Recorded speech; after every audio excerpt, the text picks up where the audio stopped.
Hey, everybody, welcome to today's program. I'm going to give us a minute to get everybody logged in and go ahead and get us going on Facebook Live. For those of you who have not attended a plant clinic before, welcome. We are glad to have you. David holds these every other Thursday, talking about the latest and things that are going on seasonally in the garden.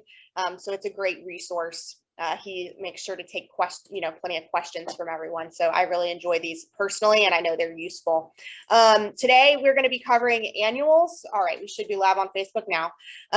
Today, we are going to be covering annuals, as I said. David's going to be going over some of the basics for care of annuals, as well as taking questions from the audience. So if you have questions during today's class, if you are following us on Zoom, you'll hit that Q&A button on your Zoom menu and type your question into that box. I'll be monitoring that. If you are on Facebook, just type it into the comment box and I'll be checking that periodically as well, so that we can get those questions to David. And I think that covers it. David, I'm going to go ahead and let you get started. Well, thank you, and good afternoon, everybody. Thanks for joining us today on the virtual plant clinic. And I'm going to be talking about annuals. A lot of us are just now getting started on planting annuals. It's been sort of a cold, wet spring. You know, we had cold weather. I think we were seeing temperatures still even in the upper 30s and 40s as even last week. So hopefully we are now on our way into spring and can really move forward getting all these annuals planted out there. So I have to say, I have an infatuation with annuals. I love planting them. I talk with a lot of you here at the store about it. And I can't tell you how many times over the years, oh, no, I don't want to look at the annuals. Where are the perennials? Annuals, they're too much work. I have to plant them each year. Annuals, it's too expensive. I have to buy new plants each year. I hear all these kind of complaints. But I am here today to share my views, my perspective on it, and saying they are a tremendous value. I can't imagine any garden that could not be made better with the inclusion of annuals. And they're really a necessity. All the time you hear me say, we really need everything. We need annuals, we need perennials, trees, shrubs, grass. Really have beautiful gardens, a complete garden. We need all of the above.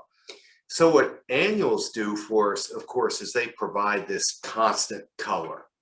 They just bloom, bloom, bloom, bloom, bloom.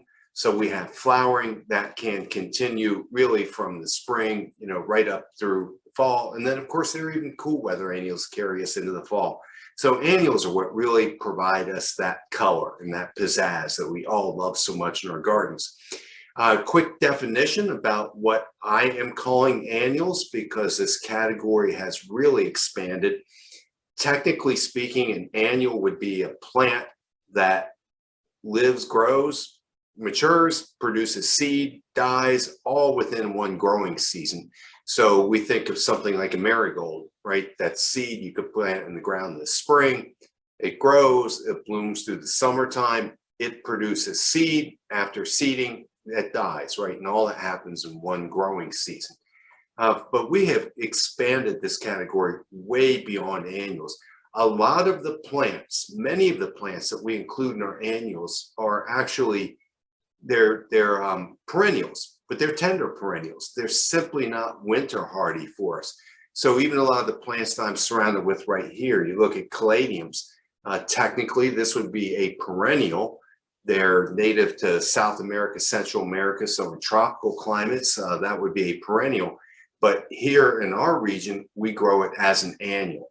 Even look at like begonias that we'll talk about off the side. In this home country, that would be a perennial. But for us, it's not winter hardy, so we sell it as an annual.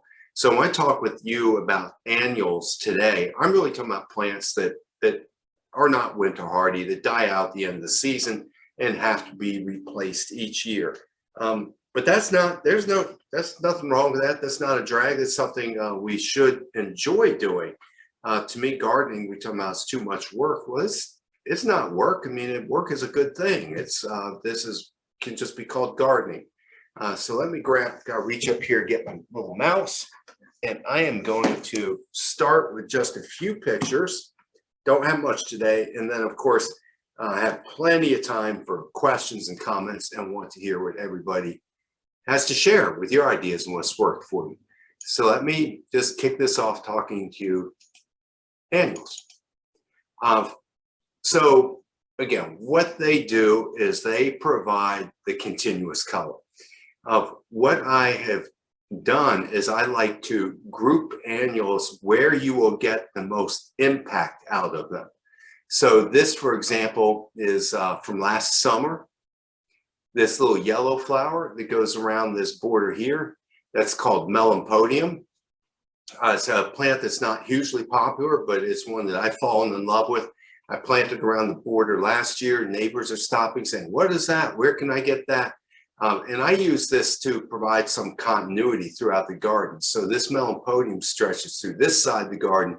You can't really see it, but I repeat that over to this side. So it gives me lots of color, lots of pop there, and it provides a little bit of unity to it. So that provides kind of a nice low border. And this just blooms and blooms and blooms. It starts flowering in April and it's flowering in October continuously through the whole summer. And that's why we have to have annuals. Lantana, another must-have in my garden. So this is lantana coming through here with that pink blossoms in there.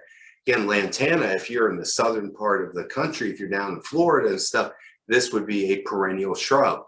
For us, it is just grown for summer coloration. But these are varieties that just continuously flower all summer long. It's incredibly heat and drought tolerant. It actually tolerates a fair amount of cold also late in the season. So it gives us long bloom colors. The other is hummingbirds love this. So it's a nice plant for hummingbirds, butterflies to attract the pollinators in. Again, while we're planting for the beautiful flowers, the pollen and nectar they produce is also attractive to all the insects. That's why they really do it. And again, I've worked with kind of this pink and yellow combination, just because again, I've got a small garden. I limit my choice of colors. So throw in a little bit of these begonias right in here. Again, just a real workhorse in the garden because again, for its durability. And tucked back in here is the salvia. You can barely see it, but that's the black and blue. Again, these dark purple colors don't show up as vibrantly in some photographs, but I like to have it there as a contrast, as an accent. And particularly, I love including salvia, not only because I love it, but also hummingbirds love it. So this whole area is devoted for my enjoyment, but it's also there for pollinating insects and hummingbirds. Again, the nice thing with annuals, the way that I can say the value and the reason why we plant them each year is because they just give this splash of color. And even if you're not in a situation, you don't want to do your whole landscape with annuals because then it does have to be replaced each year, but you concentrate your efforts in areas where it's going to be most visible to you. So not only in the landscape, but they can be used in flower boxes, just like simple little composition up on the deck railing. Again, just put in here a few names. You can see the million bells here, giving us this kind of hot pink color that's in there. This is a petunia. It's called Bee's Knees because again, I use this pink and yellow theme throughout my garden just to provide that continuity. And then of course, salvia, which I keep saying I have to have, skyscraper pink. And in all honesty, so this sage, that is a perennial. This sage, it's now in its third year, lives over in that winter box, in that window box, I mean. And I put it in there really because I like the color and the textural contrast, but it also can be used for culinary use. So again, don't be stingy on this, come in, get your annuals, pick out your colors, put them together, have fun, because again, it is just so rewarding and it's going to give you the color all summer long. Again, I love perennials like we all do, but normally perennials will give you a bloom season. They may come up and you get to enjoy those flowers for 2 weeks, 3 weeks, maybe 4 weeks out of the year. But if you want that continuous color and you want to go out and see new flowers in your garden every day, then you must have annuals. This is obviously a commercial site. but what they have done here, and this is just a good principle in landscape design, is they concentrate this at the entrance to the shopping center.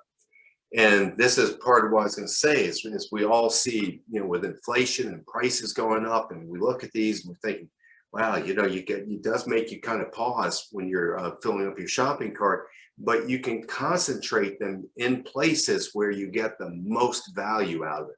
So again, I thought this was kind of a neat display. It was interesting use of plants. They concentrate them all in one area, put all their effort together. If this same composition was just scattered out through their garden piecemeal, it wouldn't make near the impact. It wouldn't give anything close to the value that these really offer. So that's my sales point. And with this, let me see, I want to show you a couple examples of what we can do in shade, because everything I've been showing you here is sun. And for the most part, plants that are going to flower for you, if it's blossoms that you want, they're going to need sunshine. So even a composition like this, where you see the knockout roses back there, again, that's going to give you long continuous flowering, but it's also a plant that's going to need at least 5 or 6 hours or more of sun per day. If you're growing things like this vinca in here to give you that continuous flowering, you want 5-6 hours of sun per day. You start playing around foliage color like they have here a little bit with the sweet potato vine and the purple heart. Again, these are full sun plants, but you could also grow them in part shade as well as a variety and still get some impact out of that. But I also surrounded myself here with annuals that we can use in shade. Shade, I use this word a lot. I'm saying sort of shade tolerant. All plants need sunlight. That's how they produce food for themselves, right? So if you have bright filtered light that's coming down through a tall canopy of trees, if you get 2 or 3 hours of morning in the sun, or let's say just even a couple hours of midday sun, we need some amount of sunlight, but these are all plants that you can grow and will tolerate growing in shade conditions. So I really wanted to talk a little bit about begonias, which is off to my left on this side.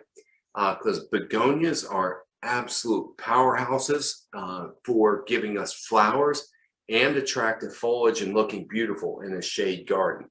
You saw some of the wax begonias in my first slide there. Those are the little small ones, but ones that I have had tremendous success and have a big love affair are like these dragon wing begonias that you see here.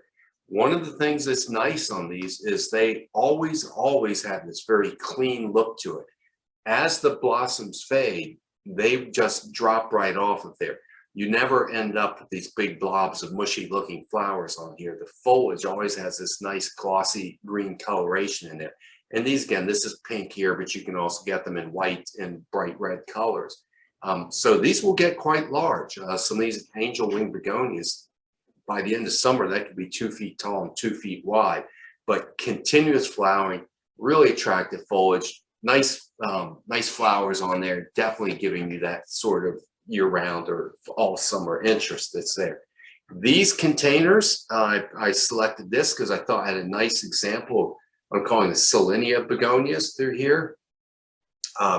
Again, you can see the bright colors that are there, and the selection is that has a dark glossy green foliage on there, but it's partnered up with coleus. So coleus is, again, a fantastic way of getting color in a shady environment. I just want to make sure everybody can see that. Push this one back a little bit. So color does not have to be limited to just the flowers. So we're showing here in the coleus. I'm trying to think, I was going to spin this around. You can see the creeping Jenny, the Lysimachia is put in there as a trailer. Very shade tolerant, brings out some this sort of chartreuse color that's in there. And again, the list goes on. Caladiums, since they are here, and we have the best selection I have ever seen in my life of caladiums right now. I don't exactly know what's going on in that world, but they are coming in with these beautiful plants, just striking foliage. If you are really ambitious, this grows from a tuber down in the soil. Think of like a potato down there. If you're really ambitious in the wintertime, you can take these And if you're successful, you have the right conditions, you can store them through the winter time and replant them the following spring. Most of us don't really put the time, the effort, the energy into doing that, and we just buy new plants each spring. But again, caladium, definitely a shade-loving plant, and this just a few to give you an idea of what you can do with these in the growing season. So other things I wanted to talk to you about a little bit is caring for these plants. Because what happens is, right, they grow and they bloom, they grow and they bloom, they grow and they bloom, they grow and they bloom, they keep it going constantly. So I think it's important that we also keep them fertilized. So when I talk with you about fertilizers, I make this analogy and say fertilizer is basically like taking vitamins. It is not plant food, right? We're not really feeding the plants. We are providing minerals that the plant needs to live and grow. So I make this analogy just like you and me, we eat a healthy, well-balanced diet, and we got all the nutrients and the minerals and stuff that we need from our diet, or that's the plan. The reality of it is I don't really achieve those goals, especially I get busy. I eat way too much kind of processed food, instant food, skip meals. I do all this stuff I know better than to do, but I do it anyways. So I might take vitamins, on a daily basis to supplement my diet and make sure I have complete nutrition. I treat plants in a similar way and would say, first, we want to have really nice, good, healthy conditions for the soil. Make sure all the nutrients the plant needs in there, but I'll supplement, particularly with my annuals, because I really am trying to push them and get as many flowers as possible out there. So there's a lot of different options out there. One that I wanted to show you here, and I've got a couple others we're going to talk about in some detail. This is Osmocote. It's been around for a long, long time.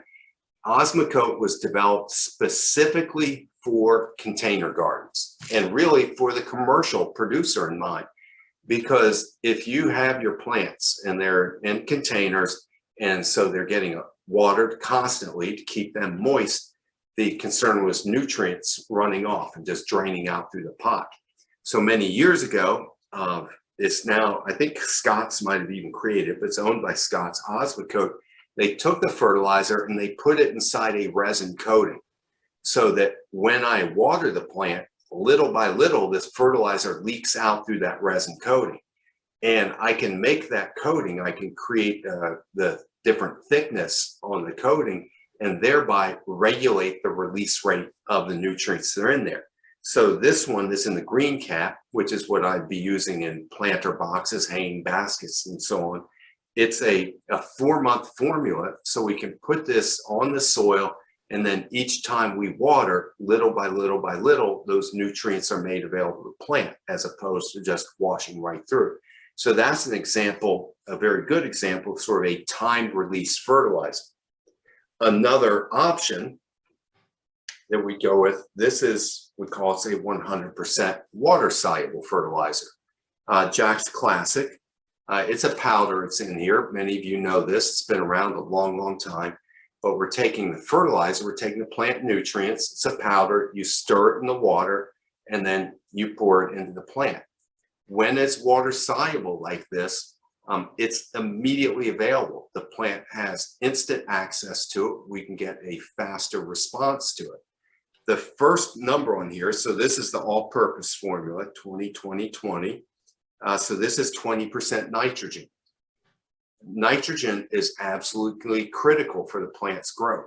Nitrogen is not stable in the soil, though nitrogen can volatilize. It can go back into the atmosphere as a gas. Nitrogen can wash right through with the watering that we do and leach out of the pot. The plant absorbs all the nitrogen it can in about 48 hours, and after that, it's gone. That's the whole idea of why somebody like Osmocote said, well, I'm going to put in a resin coating so it doesn't wash through there. Phosphorus is another plant essential nutrient. It's just one of the 17 nutrients the plant needs, but it's in here by 20%. And then, but phosphorus builds up, it accumulates in the soil. Once you have enough, it pretty much binds and it doesn't wash through too well. And the potassium, the third number in there, is also with intermediate, somewhat soluble. And it has what we call the micronutrients, all the plants it needs in little small quantities.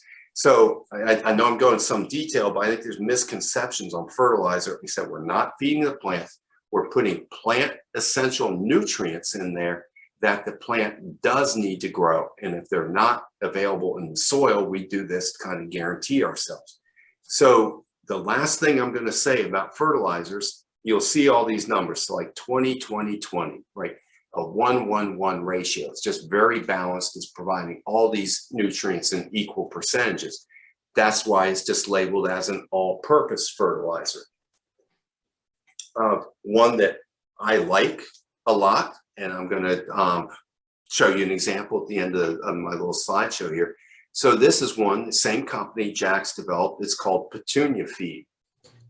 It's a different ratio, 26-22, because again, that middle number, the phosphorus, does build up and accumulate in the soil, so it's a little bit lower. And they have added additional iron to this because some plants like petunias and calibrachoa, and I'm going to show you a picture of begonia coming up, plants that don't necessarily get enough iron or they're heavy feeders in iron, they boosted it with this.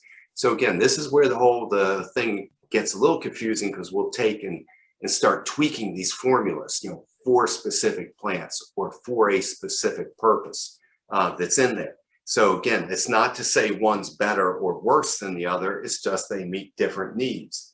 Another one, which I'm using to kind of demonstrate all this, is the bloom booster. This one is a 10-30-20. So the phosphorus in this level is pumped up much higher. So we may have plants that are healthy, they're growing, they're flourishing, but we don't feel they're blooming at their full potential. Sometimes by pushing a higher phosphate level, we can tend to promote better flowers. So there's no best fertilizer for you. It depends a little bit on what your goals and objectives are. For most of you, probably just an all-purpose, you know, or an Osmocote is going to be perfectly good for you. But you can play around with this, and sometimes if you're having trouble with plants, we might recommend something specific for those reasons in mind. But with the annuals, the more we fertilize them, the more they bloom is basically how it goes. So if I'm doing a good job, I will probably try to get out and fertilize them like once every 2 weeks.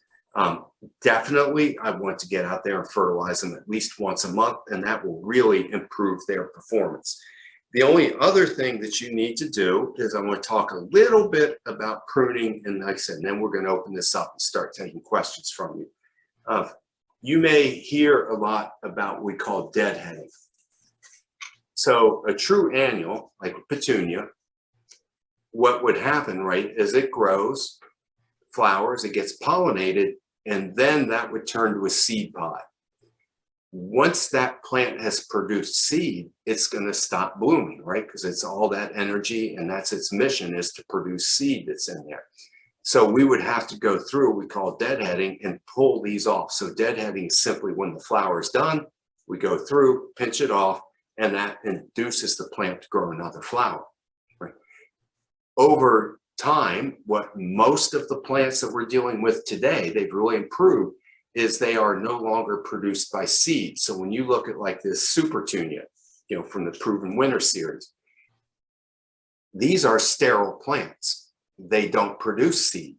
They have to be propagated asexually, so it's probably done by tissue culture. So the big commercial growers and literally sterile lab type facilities will culture these out, divide them, grow them into those what we call plugs. Those get sent out to growers, then pot them up and grow them from there. So there's a lot more that goes into this, more technology, more science in the developing of it, more handling, more people are touching the plant as they go through the production. But what you get as a consumer is a plant that instead of flowering and then just going to seed, you get a plant that flowers. That flower is done, produces another flower. That flower is done, produces another flower. It's with this technology that we're able to really give the continuous flowering, reduce the labor involved in the deadheading and stuff, And it really just they perform so much better. And like I said, if you keep them fertilized, they go just on and on from there. So I emphasize that because sometimes when you're shaking your head at the cost of annuals, or you wonder, well, it wasn't like that when I was a kid. It's not the same plant that you were growing when you're a kid. And more and more and more, we see this happening, whether we're talking about the Supertunias, the Million Bells, list goes on. I just can't think of them all. So with that, let me do this. I'm going to go back to just show a couple pictures.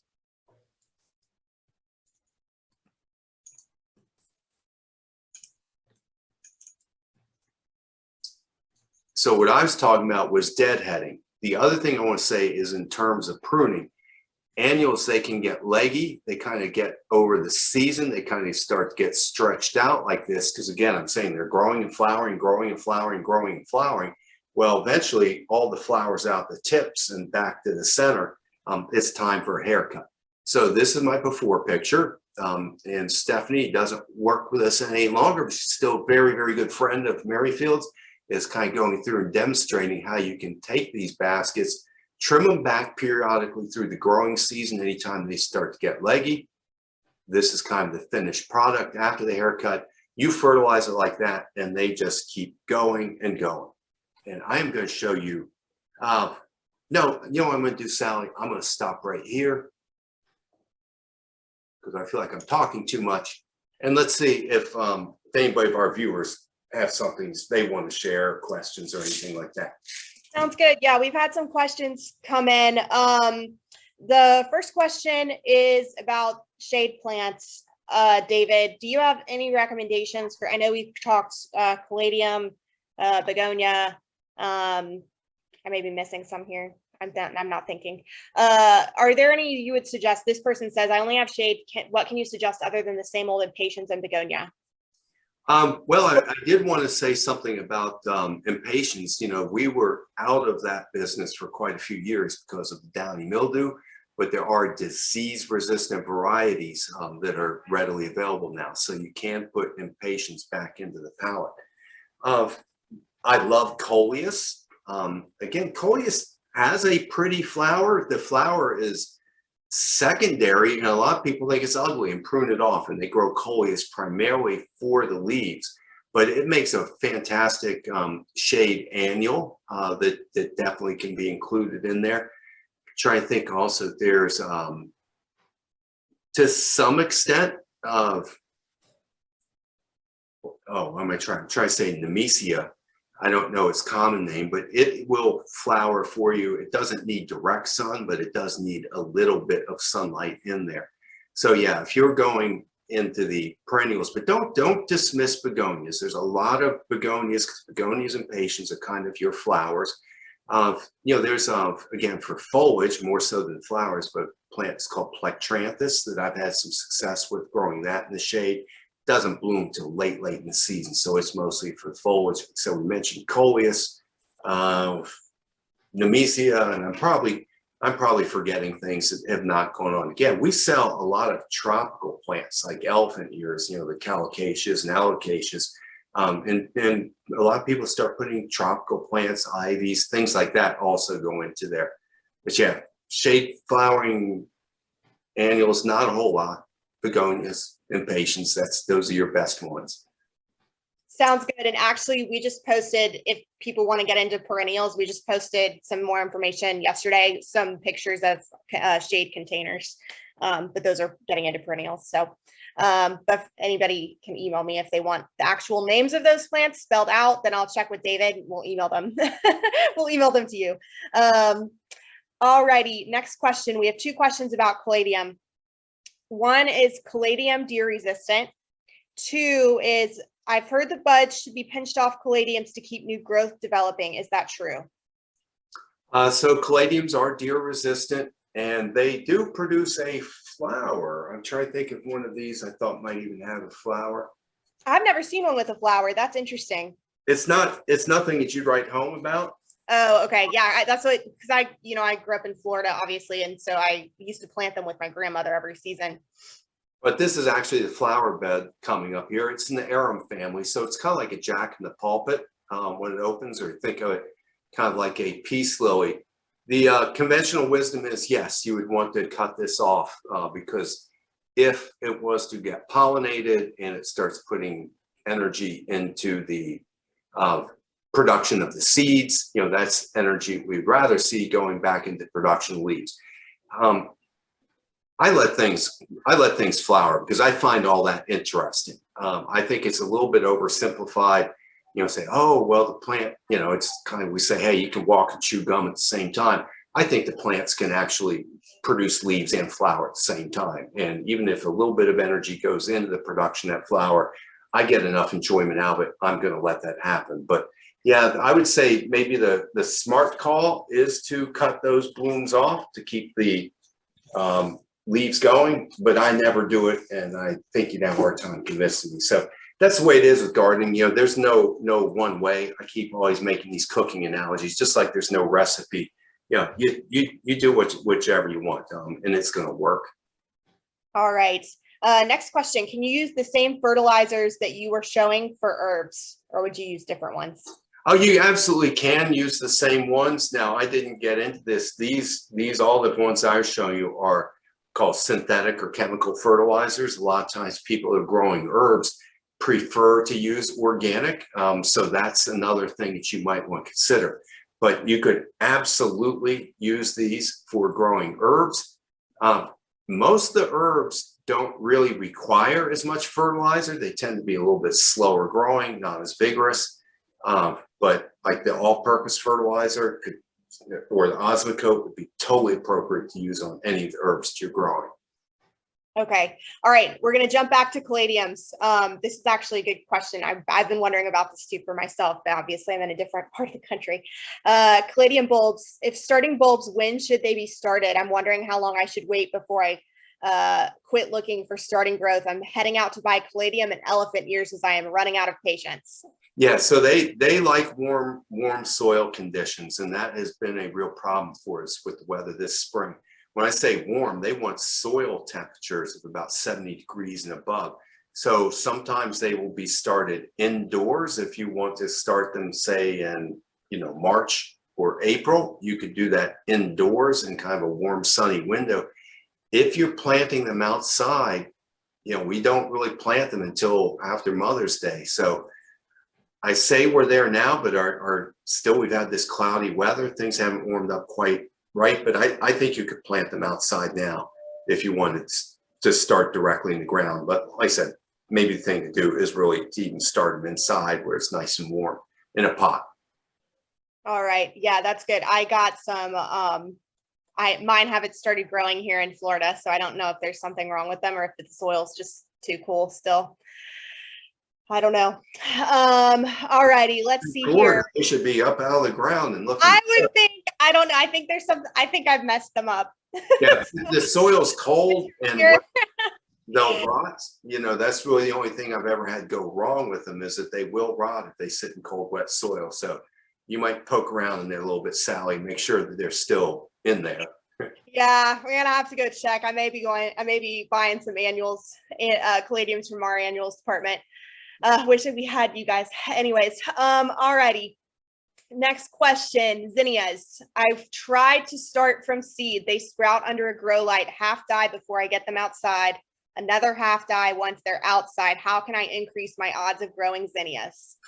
If I was growing zinnias, I would just direct sow them in the ground. I think they can be a little bit challenging to start indoors and also transplanting, but they do, again, they like warm soil, so you're not really going to be able to sow them outdoors until we get into May. But if you went out and you bought a pack of seeds right now and planted zinnias today, they grow so quickly. You could have them flowering in July. So it's not a long wait time. So pick a nice sunny, warm spot, work the soil up, so it's, loosened up, have some compost, put them in a nice sunny spot. And I think you're going to have them up and growing. They'll sprout within a week and they should be flowering for you in July. I think they do better direct sown than they do being transplanted because they don't like being indoors. And then when you try to move them, they just don't move it easily. But don't quit. Go get a pack of seeds and try again. Alrighty. Question about stock. will you be getting any more bees knees petunias in? I think I bought the last one yesterday. I don't know. Know that. Is I'm not directly involved in the ordering on that. The other is it's frustrating for all of us. We can place orders, but that doesn't mean it's going to arrive. So a lot of times what we basically do is say, hey, we got Chuck coming Friday, give us a call. So just talk to the manager at the location nearest you. Tell them what you're looking for, and then they can kind of give you an idea if it's available. Because again, we don't grow, we don't produce the plant. We're kind of like consumers like you are. We go shopping with all our suppliers, and we have to just buy from what's available. And a lot of times, even though we see it on the list or available, we order it, doesn't necessarily mean it's going to show up. So we don't know until we unload the truck. But I grew that last year. I just really loved it. It was compact, it was stocky, nice bloom, love the color in there. Like I said, I know we had some earlier this week, but I don't know. I was out there looking around. I didn't see any out there today. Yeah, thank you. And for anybody who is looking for those, I don't know what store you shop at, but feel free to send me an email and I can get you, I can, I know who to reach out to at each store, or you can just call your local location that you prefer to shop at and they can help you directly as well. Either way works. Next question. Of the fertilizers discussed, which might be best recommended for geraniums that grow tired over a long hot summer, with weak blooms and tired looking leaves? Should we always, I think I only got part of the question there. Okay, we'll just end it there. What's the best fertilizer for geraniums over a long hot summer? I'm going to tell you, so this petunia feed, Jack's Classic, and it's a specific one because they make they might have 15 different fertilizers, for everything from citrus plants to roses and African violets. But this one, that even though it's labeled for petunias, I think it's a fantastic fertilizer to be using on our annuals, because I like the ratio that's in here, a little bit lower in the phosphate, and the additional iron that's in there. So if I had hanging baskets, window boxes, things that like I said, I'm watering frequently and fertilizing frequently, and whether it's a geranium or a petunia, I would suggest you give this one a try. So that's the Jack's Classic Petunia feed. All righty, excellent. We just got a compliment on your monkey coffee mug, David. Good, that's my buddy right there. It is a good coffee mug. All right, next question. My begonias do fine and then just disintegrate. Is there a bug or do they get cold?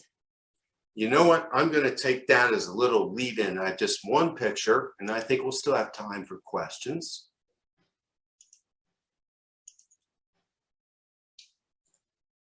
So one thing I will say I might have hit the wrong button there. I'm going to do this because I don't really know how to work the computer. But this was, so I had a customer, Raj, came in the other day asking about his begonias, saying, hey, they had holes in the leaves, sent me pictures. So this is just a wax leaf begonia that's in there. And what will happen is, just even over the phone talking to him, I start seeing these holes in the leaf, and chewing along the margin, you start to see here. This is slug damage. Begonias are tough and durable, but slugs will go after. And one of the things that happens with slugs is distinctive. They will chew the leaf from the margin, or they can just climb up on the leaf and just start chewing right in the center. So you get these irregular shaped holes, and it can be in the center or it can be in the margin of that. So when he sent me the pictures, of course, I told him to treat the area with a product called Sluggo. Sluggo is a completely natural, pet-friendly, child-friendly. It's iron phosphate that's in there, iron phosphide.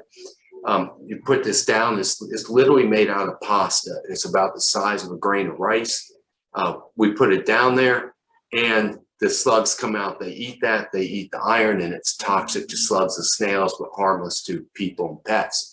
The other thing I noticed in his pictures, he didn't ask about this, but this kind of anemic yellow coloration And if you can see, I don't know, in these slides, the veins are dark green and it's yellowing between the veins, which is a specific nutrient deficiency. That pattern is often caused by an iron deficiency. So again, in this case, I recommended that he use the Petunia feed, both provide the nitrogen and the iron to get these guys greened up. So that's a little thing I want to say about begonias. Now, we did have people putting begonias out when it was still 40 degrees, and I was seeing damage on those. I've seen also the, I think we're looking at the older varieties, like the wax begonias. You do have to clean the old flowers off of those, kind of that deadheading. So you might see if you put them out, when we get periods of cloudy, wet, rainy weather conditions, the flowers just brown and they kind of mash down onto the plants, and you have to go by and clean them up. There are some new varieties, one that's called Big Begonia, B-I-G. It's just a larger plant, larger flower form of wax begonia.